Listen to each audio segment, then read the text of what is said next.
Hello everyone, welcome back to another bad movie review with the Unsavory Heroes, where we watch bad movies so you don't have to.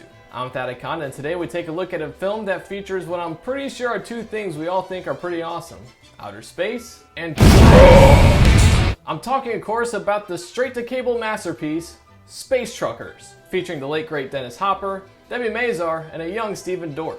The movie was released in 1996 and had a budget of only $27 million.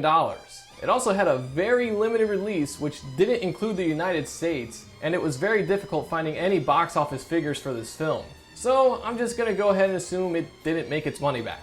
With this combination of a very solid cast, it also includes Charles Dance, and a fairly low budget, how did it all play out? There's only one way to know, so strap on those harnesses and throw on your short-billed trucker hat, because we're about to go on one wild space adventure. The movie wastes no time in getting us right in the action. We start at a facility on Triton where the place looks to be under attack. We don't find out what the culprit is until the door melts open, and we see this Destiny-looking robot. It kills everyone in the room, but Nabel stops it before it gets to Sags. This exercise is concluded.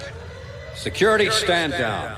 You're telling me this whole thing was just an exercise? This one robot wiped out pretty much an entire base. They couldn't have used dummies or automated weaponry to run this exercise? Nabel, in all of his genius dumbassery, gives Sags, who's clearly evil, the remote control to the killer robot. You can only guess what happens here.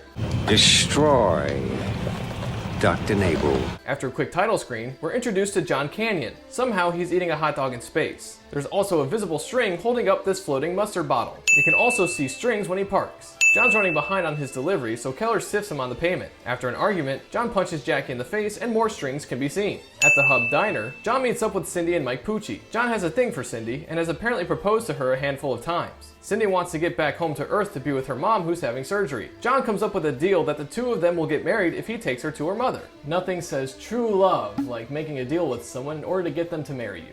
Back at the truck, Keller's henchmen unhook John's load. At Keller's office, the boss man gives Mike the job to take what was John's rig to its final destination. Back at the diner, John gets into a fight with Keller and his guys, and for some reason, one of his henchmen fires a gun, which blows out this non-bulletproof glass window. Keller gets sucked into the hole and goes out like the Ripley alien from Alien Resurrection.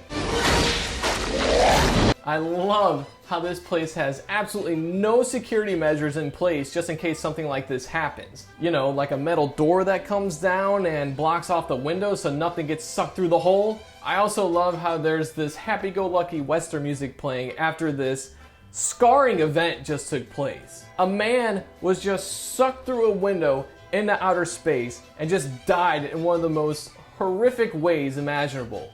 But hey, he was an asshole to our main character, so f*** him. Anyway, our trio goes into a hidden office that can only be accessed by punching a code into this robot woman's face. We meet Mr. Zesty, who gives John and company a job which will take them to Earth. The cargo is listed as sex dolls, but the gang takes the gig anyway. On the truck, more strings can be seen as Cindy's underwear floats out of her luggage. The three strap in, get their load, and head off for Earth. But not before the police try to pull them over. John defies physics and makes a sharp right turn in space. Not only that, but he's somehow able to whip the back end of the truck and almost kills an officer. In case you were wondering, no, this is not physically possible. The truck makes its way to the scum cluster, where basically a bunch of other trucks got destroyed. What were they destroyed by? Black Rock! Don't worry, nothing like this exists.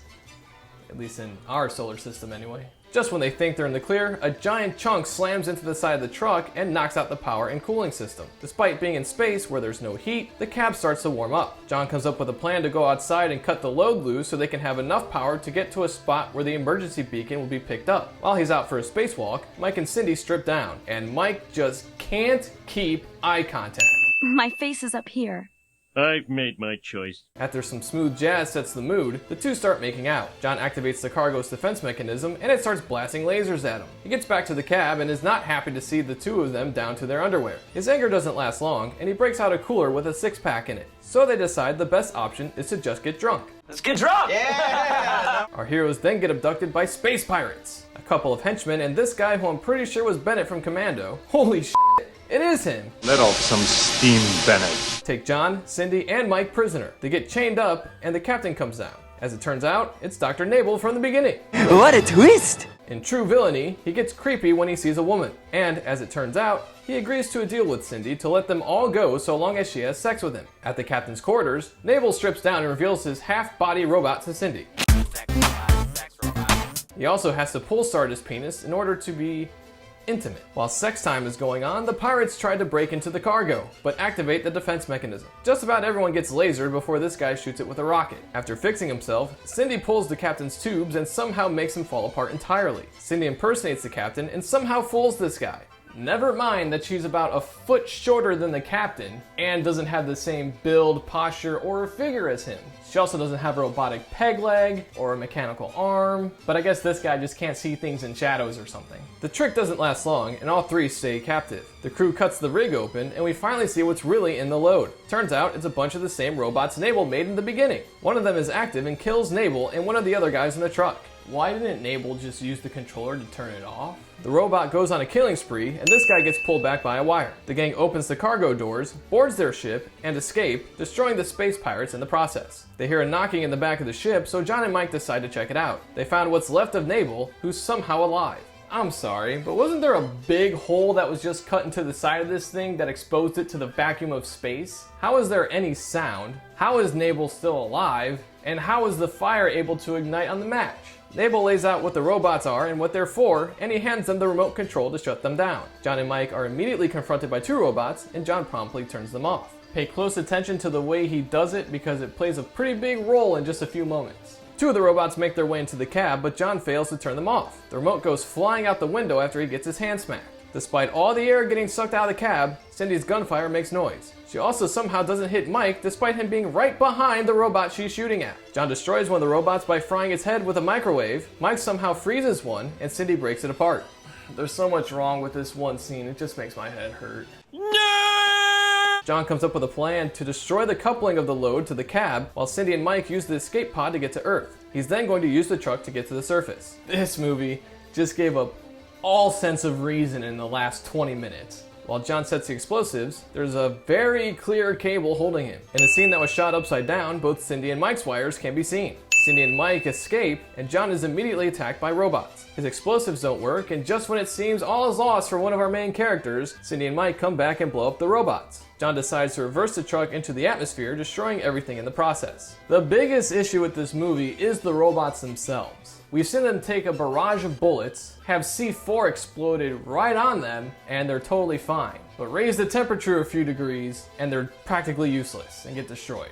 There's almost no consistency in how to defeat these things, and when they are defeated, it seems a little too easy. Cindy and Mike think John's going to make it, but the rig explodes. But turns out he had an ejector seat, and he parachutes down to safety. We get a news report about our hero's story as the three enter a hospital. Turns out they're there to visit Cindy's mom, Carol. And as we find out, she looks the exact same as she did in the picture taken years ago. Her story is she was frozen because she was sick, and now she's cured. We then get the best sequence of the entire movie. Some Secret Service guys bust in and clear the room for a presidential visit. There's absolute mayhem outside from the armed security clearing the way. They even throw a person in a wheelchair down the stairs, although the chair has completely vanished the next shot. In a shocking surprise, the president of the world is Sags. What a twist! He offers them bribes of giving John another rig, clearing Carol's medical bills, and giving them all a small briefcase full of money. But I assure you something gets lost in the translation. During an argument of whether or not they should keep the money, Mike throws the case out the window. Sags blows up the briefcase, but kills himself instead. The movie ends with our four characters blasting off into space. That's Space Truckers, ladies and gentlemen, and I must say, I enjoyed it. What I really liked about this movie is that it just goes. There's no BS background to any of the characters. There's enough there to give them a little depth, but it's not overbearing and beating us with any storyline we don't care about. And it does a pretty good job with pacing by pretty much continually having something with action in it as it keeps going along. From the opening scene on Triton, to the fight at the diner, hell, even being chased by the police after they pick up their load. It does bog down a little bit once they get captured by the pirates, but then just picks right back up once the robots get activated. So from that standpoint, I don't mind the movie at all. In fact, I'm finding it pretty difficult to find things that were wrong with this movie, in terms of enjoyment factor. Now, yes, you can look at the editing and how the wires weren't taken out for characters, but I feel that plays right into the hands of this film. This isn't Interstellar or something like that, where we have to question where humanity stands in the grand scheme of the universe. Its sole purpose is to entertain you, and that's what it did. The movie was also in no way a career killer for any of the three main characters. I mean, Dennis Hopper is a legend, Debi Mazar has been in a ton of TV shows and movies since then, and Stephen Dorff was in Blade. What? You see him? Thank God they didn't stick with that original ending. With that being said, I think we're going to put this movie a little bit past the average mark and give it 4 out of 6 beers. It's not something that's going to blow you away, but it's something you have a good time with watching friends and just roasting it while you watch it for only an hour and a half. It's pretty short. So with that, we say cheers to you. That'll wrap things up for this edition of Another Bad Movie Review with the Unsavory Heroes. If you've made it to this point in the video, make sure to hit those like and subscribe buttons below. And if you have anything you'd like to add about the movie or the review, or if you have an idea for anything we should cover in future videos, make sure to leave that in the comments below, because you know what'll happen if you don't. I'm Anaconda saying thanks for joining us, and we'll see you next time here on Another Bad Movie Review with the Unsavory Heroes.